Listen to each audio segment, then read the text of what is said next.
पंकज गौड़ है। मैं यहाँ पे यूरोलॉजी और किडनी ट्रांसप्लांट का हेड हूँ। ठीक है, मेरे भी हेड मेरे गुरुजी हैं डॉक्टर अनंत कुमार, जो कि ट्रांसप्लांट में आते हैं।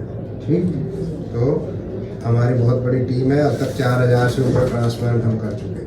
ठीक, सभी ट्रांसप्लांट जो करते हैं हर चीज़ का ध्यान रखते हुए बिल्कुल जो इंटरनेशनल गाइडलाइंस है उसके हिसाब से किया जाता है।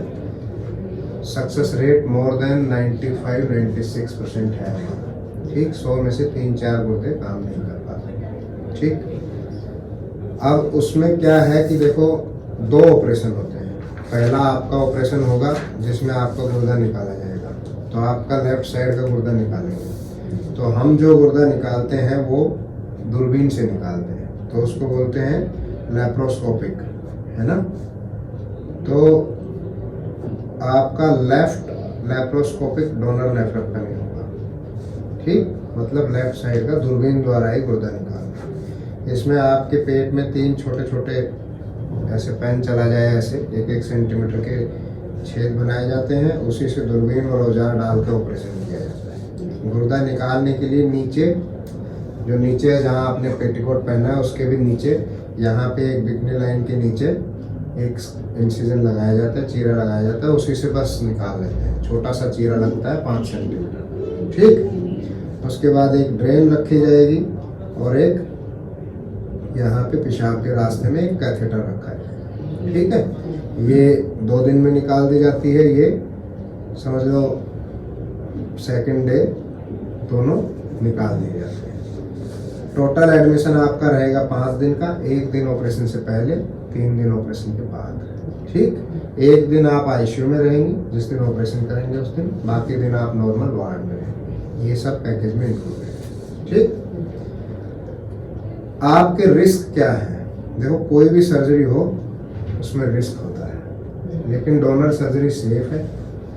इसमें रिस्क जो सीरियस कॉम्प्लिकेशन का या डेथ का रिस्क बोले तो 3000 में 1 आदमी होता है। 3000 डोनर नेफ्रेक्टमी होती है उनमें 1 आदमी को सीरियस रिस्क होता है, जिसको रिस्क ऑफ डेथ या रिस्क ऑफ सीरियस कॉम्प्लिकेशन बोलते हैं। ठीक है, अदरवाइज थोड़ा बहुत ब्लीडिंग होना, थोड़ा बहुत 1-2 दिन के लिए आईसीयू में रखना पड़ जाना, या खून चढ़ाना, या फिर आजू बाजू के अंगों में किसी में चोट लग जाना, जैसे स्प्लीन रहती है, आंत रहती है, वो बहुत छोटा मोटा कोई होता है। अदरवाइज सेफ सर्जरी होती है, आप ये मान के चलो। ठीक, तो ये एक सर्जिकल रिस्क है। तो उसके बाद आपको क्या करना होगा भाई, आपका एक गुर्दा निकाल लेंगे तो आपके शरीर पे क्या असर पड़ेगा? तो आपका जो आगे का जीवन है उस पर कोई असर नहीं पड़ेगा, यूजुअली नहीं पड़ता है। एक गुर्दे से भी जीवन बहुत अच्छे से आगे चलता है अगर दोनों गुर्दे नॉर्मल हो और आदमी को कोई शुगर, बीपी, ये सब अनकंट्रोल्ड बीमारी ना हो। ठीक है, तो आपको आगे 6-6 महीने में 1 बार पेशाब की जांच और साल में 1 बार अल्ट्रासाउंड करके देखते रहना है, और किडनी फंक्शन टेस्ट होता है वो करके देखते रहना है साल में 1 बार, ताकि कोई दिक्कत अगर आए तो हमें पहले ही पता चल जाए। मैं समझिए रिजर्व चला गया आपका, एक गुर्दा था जैसे पेट्रोल में रिजर्व रहता है ना, तो रिजर्व चला गया, तो अब हमें ध्यान रखना पड़ेगा कि भैया जो बचा है उसमें कोई दिक्कत ना आ जाए। ठीक, बाकी आपको कोई समस्या नहीं आएगी। आप जैसे अभी अपना काम धाम करते हैं, चलते फिरते हैं, जो अभी आप जैसे जीवन जी रहे हो वैसे ही आगे भी आपका चलेगा। ठीक, ओके। अब इनका जो है, इनका है मेन सर्जरी जो रेसिपिएंट सर्जरी है, जिनको इनको गुर्दा लगाना है। आपका गुर्दा निकाल के फिर इनको लगाया जाए। ठीक है, तो इनका जो है 2 प्रकार से हम करते हैं। एक करते हैं हम ओपन सर्जरी और एक करते हैं रोबोट से। रोबोट एक मशीन होती है जो 15 करोड़ की आती है, उससे अगर करते हैं तो चीरा बहुत छोटा लगता है, अर्ली रिकवरी होती है, पेन नहीं होता है, घाव वगैरह पकने के चांस कम रहते हैं, क्योंकि उसमें भी ऐसे ही छोटे छोटे छेद से ऑपरेशन किया जाता है ना। ऐसे 4 छेद आते हैं और गुर्दा डालने के लिए एक छोटा यहाँ पे चीरा लगता है। ये चीरा भी दिखता नहीं, नीचे लगता है, पैंट पहनते हैं उससे नीचे, बिकनी लाइन से नीचे। और ये वाला जो ओपन वाला है, इसमें आपका ये समझिए इतना बड़ा चीरा लगेगा, यहाँ अम्बिलिकस से ऊपर से लेके और नीचे तक। ठीक है, तो इसमें चीरा लगेगा, मांसपेशियाँ खोली जाएंगी, फिर गुर्दा अंदर रख के फिर ऑपरेशन किया जाएगा, नसों के साथ जोड़ा जाएगा। इसमें क्या करते हो, ऑपरेशन करने के बाद एक डीजे स्टेंट डालते हैं और उससे फिर ये जो पेशाब की नली है ये जोड़ देते हैं। तो ऑपरेशन के बाद इनका क्या रहेगा, एक पेशाब की नली रहेगी, कैथेटर, जो कि इनको काफ़ी तंग करेगा। उसकी इरिटेशन होती है दिमाग में, तो वो क्या है, पेशेंट को लगता रहता है मुझे पेशाब आ रही, लेकिन वो रखना पड़ेगा 5 दिन तक। ठीक है, 5 दिन के बाद उसको निकाल देते हैं। ठीक है, इधर एक ड्रेन डाली जाएगी। ड्रेन मतलब ऑपरेशन के दौरान अगर अंदर कोई खून या पानी या कुछ जमा होता है, सीरोमा वगैरह होता है, तो उससे बाहर निकलता है। ये भी दूसरे तीसरे दिन निकाल दी जाती है। ठीक, और एक अंदर ही अंदर डीजे स्टेंट डाला जाता है। ये जो डीजे स्टेंट होता है ये ऑपरेशन के 14 दिन बाद निकलता है। तो 7 दिन बाद आपकी छुट्टी कर दी जाती है। छुट्टी के फिर 7 दिन बाद आप आते हैं, एक दिन के लिए सुबह सुबह आके भर्ती होते हैं, दोपहर तक निकाल के इसको छुट्टी कर दी जाती है। ठीक है, ये 14 डेज की बात है।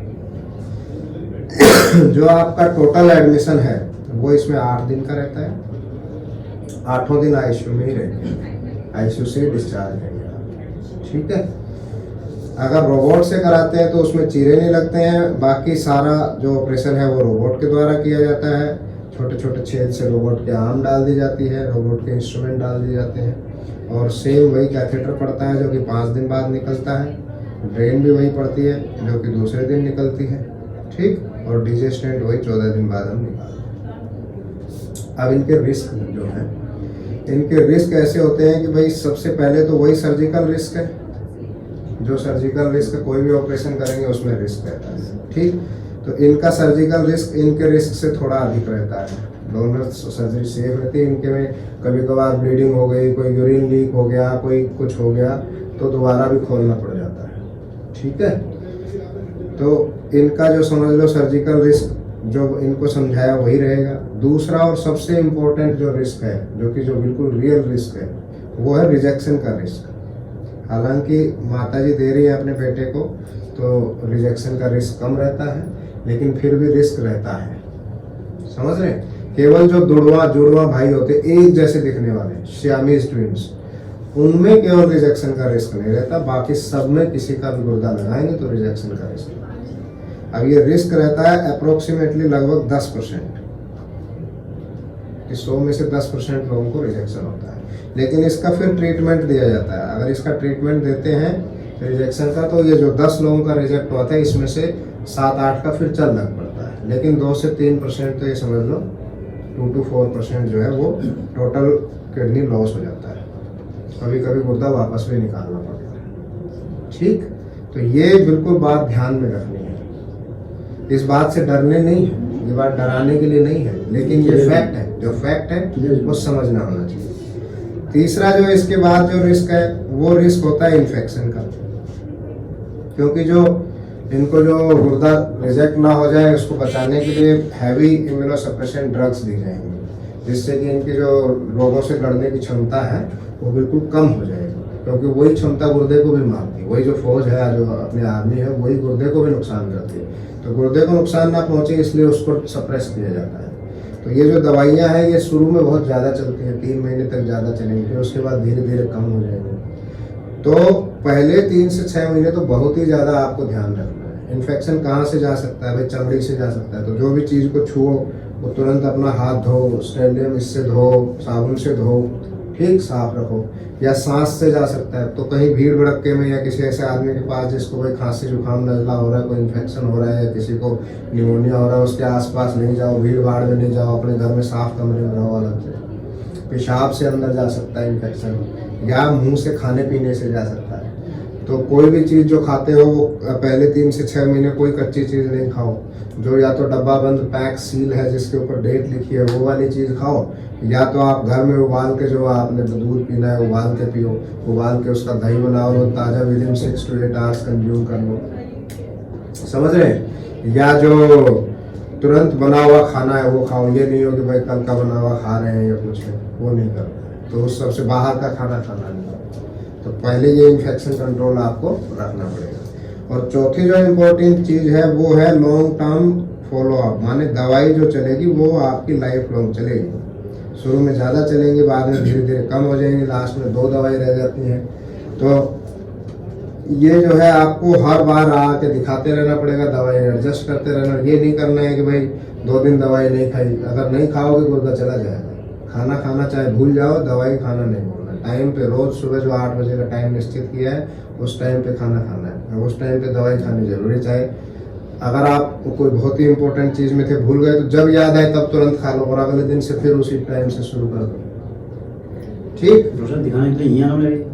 हाँ, शुरू में तो यहीं आना पड़ेगा, फिर बाद शुरू में तो कुछ दिन तो यहीं रहना पड़ेगा, महीने 2 महीने, जब सब सेट हो जाए गुर्दा उसके बाद फिर जा सकते हैं, फिर फ़ोन पे या कभी आके 3 महीने में एक बार, 2 महीने में एक बार फिर दिखाते हैं, लेकिन फॉलोअप रखना पड़ेगा। तो इन सब चीज़ों को बिल्कुल ध्यान से समझना है, बहुत अच्छा ही होगा, जितने भी हम कर रहे हैं सब अच्छे ही होते हैं। अब जो मैंने बताया जो परसेंटेज है वो तो है। ठीक, चलिए।